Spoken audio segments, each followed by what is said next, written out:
किसी वृत्त के व्यास के सिरों के निर्देशांक, क्या बोला है, सिरों के निर्देशांक 3, 7 तथा -7, 3 है तो वृत्त के केंद्र के निर्देशांक है। क्या पूछ रहा है, वृत्त के केंद्र का निर्देशांक। ऑप्शन भी आपको क्या किया है, दे दिया है। तो निकालने क्या बोला है, केंद्र के निर्देशांक, किसका, वृत्त के केंद्र के निर्देशांक। चलिए निकालते हैं। सबसे पहले एक क्या करेंगे, फिगर बना लेंगे। ये क्या है, वृत्त है। क्या है, वृत्त है। यहां से यहां जाएगा तो क्या हो जाएगा, व्यास हो जाएगा। किसी वृत्त के व्यास, क्या है यहाँ पे, यहां से यहां जाएगा तो क्या हो गया, ये व्यास हो गया। के सिरों के निर्देशांक, इसको सिरा बोलते हैं, ए। इसका दिया हुआ है कितना, 3 और 7। इसका कोऑर्डिनेट कितना दिया है, 3 और 7। तथा -7, 3 है तो क्या है, -7 और 3 है ना। तो ए का भी दे दिया है, अब बी का भी कोऑर्डिनेट दे दिया है। एक ए का कोऑर्डिनेट, ये बी का कोऑर्डिनेट, ठीक है। तो चलिए वृत्त के केंद्र के निर्देशांक याद करें। ये बीच वाला को हम क्या करेंगे, केंद्र मानेंगे। क्या मानेंगे, एक्स और वाई।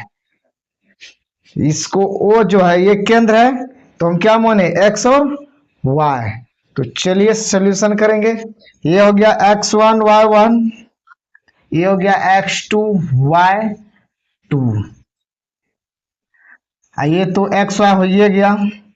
लगाएंगे मध्य बिंदु का फॉर्मूला, x बराबर x2 प्लस x1 बटे 2।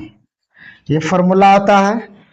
तो चलिए x के जगह हम तो x ही है, x2 कितना दिया हुआ है, -7, x1 3 प्लस 3 बटे 2 ये दिया हुआ है।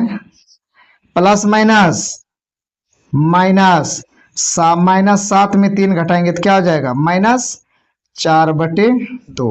कटा दीजिए, 2 दूनी 4, तो क्या निकला, -2 निकला। x का मान कितना निकला, -2।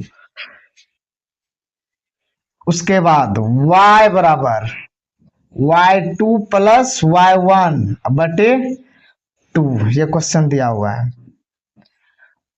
तो y2 का मान कितना है, 3 प्लस y1 का मान 7 बटे 2, ये दिया हुआ है।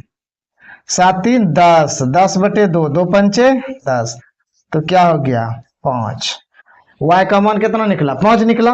उसके बाद x का मान क्या निकला, -2, और y का मान कितना निकला, 5। तो कोऑर्डिनेट किसका बोल रहा है, केंद्र का निकाल देंगे।